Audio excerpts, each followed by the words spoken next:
Yo, what's up, babe? Yo, what time is it? Haha. It's laundry day.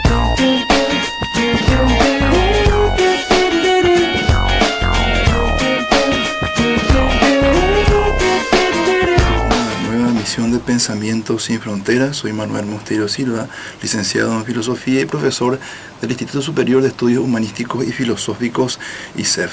Como todos los sábados estamos reunidos de 16 a 17 horas para hablar de nuestro tema, que es la filosofía.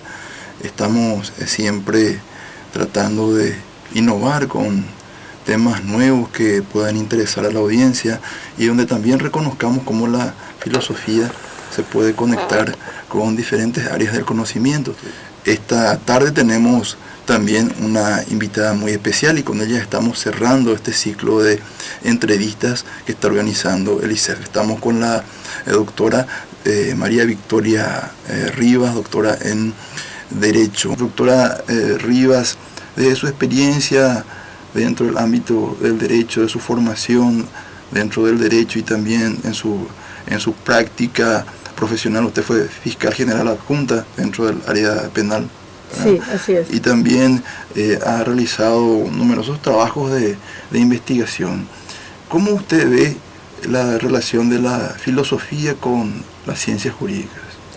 Bueno, mira, yo creo que hay que partir de una premisa interesante de que tenemos una sociedad muy poco apegada a la cultura de la legalidad. Es decir, la opacidad es la regla fundamental que rige nuestro país y fundamentalmente creo que esa debilidad del Estado, del gobierno, de los ciudadanos se debe a la poca vinculación que hemos tenido primero con la filosofía desde los ámbitos universitarios y segundo desde el poco conocimiento que tenemos de cómo las leyes no solamente son normas abstractas que están metidas en los ordenamientos jurídicos, sino que las normas son elementos, herramientas dinámicas que de alguna forma regulan el relacionamiento humano dentro de la sociedad y esto a su vez conlleva la necesidad de tener ciertas limitaciones a nuestras conductas que nos permitan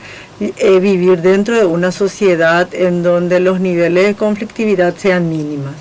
Entonces, mientras nosotros nos entendamos de que una sociedad pacífica, una sociedad con la cultura de la paz, es una sociedad que tiene fundamentalmente como soporte y premisa el cumplimiento de las leyes en su esencia fundamental, que es el regular nuestras conductas para tratar de consagrar derechos, establecer obligaciones y de alguna forma lograr que los niveles de conflicto bajen en la sociedad. Entonces, las vinculaciones son muy directas y sobre todo nos lleva a tener un conocimiento más acabado de lo que es la vida en sociedad, la vida con una cultura de la paz y la vida con ciertas limitaciones que nos permita respetar al ser humano en su esencia y también el circuito en donde vivimos. Y fíjate que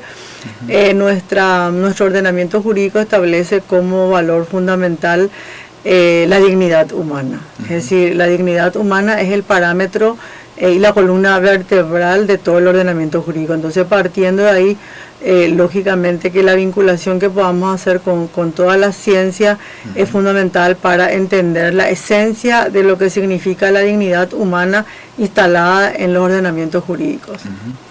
Esto que estaba diciendo doctora Rivas con respecto a las ciencias jurídicas, de ver al derecho no solamente como un conjunto de reglas, superar ese formalismo jurídico y pasar a una visión mucho más realista del derecho. Entonces, que se relacione con las ciencias, que se relacione con los problemas concretos, que se relacione con nuestros valores. Entonces, nosotros en filosofía solemos poner títulos a las cosas porque solemos conceptualizar eso. Más o menos a eso tiende la filosofía. Entonces veríamos en su enfoque, doctora, un realismo jurídico, es decir, las leyes tienen que estar en contacto con la realidad, tienen que estar en contacto con los problemas de la gente, tienen que estar en contacto con nuestros valores. Entonces eso para mí, que estudia filosofía, y también para para el instituto es muy importante porque hay diferentes enfoques filosóficos dentro del derecho. Esta es su visión, vamos a decir, de su disciplina. Tiene que ver con la dirección que usted está llevando al Centro de Estudios Judiciales del Paraguay. Sí, mira, desde el Centro de Estudios Judiciales nosotros venimos trabajando hace bastante tiempo, así como vos lo estás mencionando, de tratar de que la gente entienda cómo funcionan las instituciones y sobre todo darle a entender a la gente la esencia de las instituciones. Ya en el sistema, cuando estábamos trabajando en las reformas penales y procesales, era muy difícil hacerle entender a la gente que el derecho máximo de una persona es la libertad. Y a partir de ahí viene la construcción de todo el ordenamiento penal y procesal, que es la prisión preventiva con su máxima expresión ciudadana de una aplicación en forma irrestricta, y el otro elemento central, la presunción de inocencia. Entonces, con esos tres elementos tratamos de construir una sociedad un poco más tolerante y una sociedad que empiece a, como decís, a tener una visión diferente de los valores que encierran un proceso penal. Y fíjate que cuando, para comparar nomás y contarte como anécdota, la construcción de nuestro sistema penal apunta un poco a que la gente critica que nuestro sistema penal sea garantista. Cuando es una contradicción absoluta, porque fíjate que la propia Constitución Nacional establece que la presunción de inocencia es la estructura sobre la cual tiene que construirse todo nuestro ordenamiento jurídico penal. Y cuando vos le decís a la gente que el mayor bien que tiene un ser humano es la vida y después la libertad.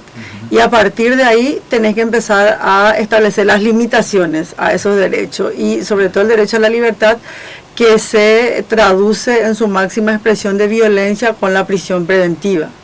Entonces, cuando vos le tratás de hacer entender a la gente, bueno, pero las personas tienen la presunción de inocencia y tienen que ir en la cárcel solamente cuando existen elementos, indicios claros de responsabilidad, pero tenemos una sociedad muy autoritaria, muy inquisitiva, que empuja a que el sistema penal sea cada vez más, tenga más mano dura. Entonces, hay un poco un contrasentido, y yo creo que fundamentalmente eso se debe, Manuel, a un poco de desarrollo y muy poco desarrollo de una cultura cívica. Es decir, nuestro sistema educativo universitario y nuestras escuelas, creo que a partir de la caída de la dictadura no hemos avanzado en tener una cultura cívica más abierta, con mayor apertura, que permita a los ciudadanos pensar a entender cómo funcionan estos principios y estos valores dentro del ordenamiento jurídico. Y creemos que las leyes son instrumentos jurídicos que están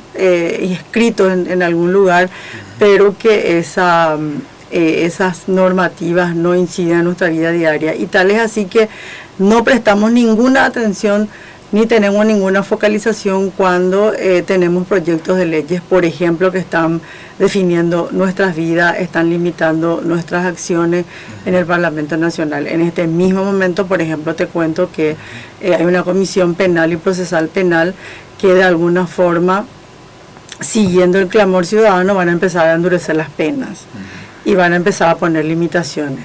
Entonces eso significa cercenar nuestras libertades, y la gente no entiende que también puede ser sujeto de aplicación de estas normas. Uno, cuando está mirando el sistema penal o procesal penal, piensa que esas normas son solamente para los demás, nunca piensa que uno puede entrar dentro de ese circuito, y la misma dureza que pidió en algún momento puede caer sobre esa persona. Entonces son circunstancias y análisis que necesitamos profundizar, sobre todo teniendo en cuenta la poca apertura mental que todavía tenemos aún después de la caída de la dictadura, que hace más de 25 años, y lo mismo seguimos teniendo una mentalidad muy inquisitiva. Si nuestros legisladores, doctora, comprenden que la ley en sí misma tiene que entrar en interacción con políticas económicas, educativas, específicas, o tienen esa función formalista de generar simplemente leyes. Mira, yo creo que tenemos un parlamento que refleja de alguna forma nuestra realidad social y yo creo que muchos de los parlamentarios que están ni siquiera saben cuál es la función principal de un legislador. Y creo que en el fondo no comprenden lo que es la esencia de una norma.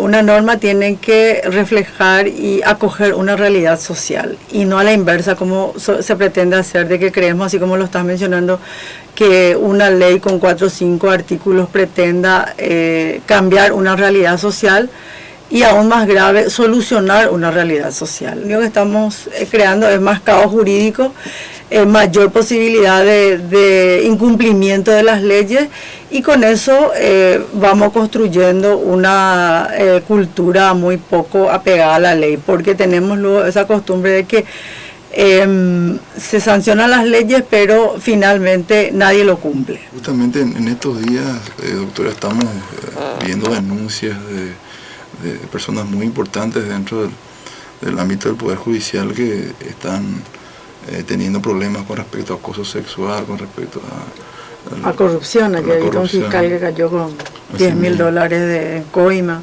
Nosotros tratamos de sustraernos de los casos de corrupción o estos hechos aislados que mencionás, porque mientras nosotros nos focalicemos el funcionamiento institucional como un sistema, creo que no vamos a encontrar una solución, porque si yo le pesco hoy a un juez o a un fiscal con coima, etcétera, acuérdate que son casi 800 jueces y no sé cuántos fiscales. Entonces, tenemos que generar un modelo que permita identificar y proteger a los buenos y expulsar a los malos.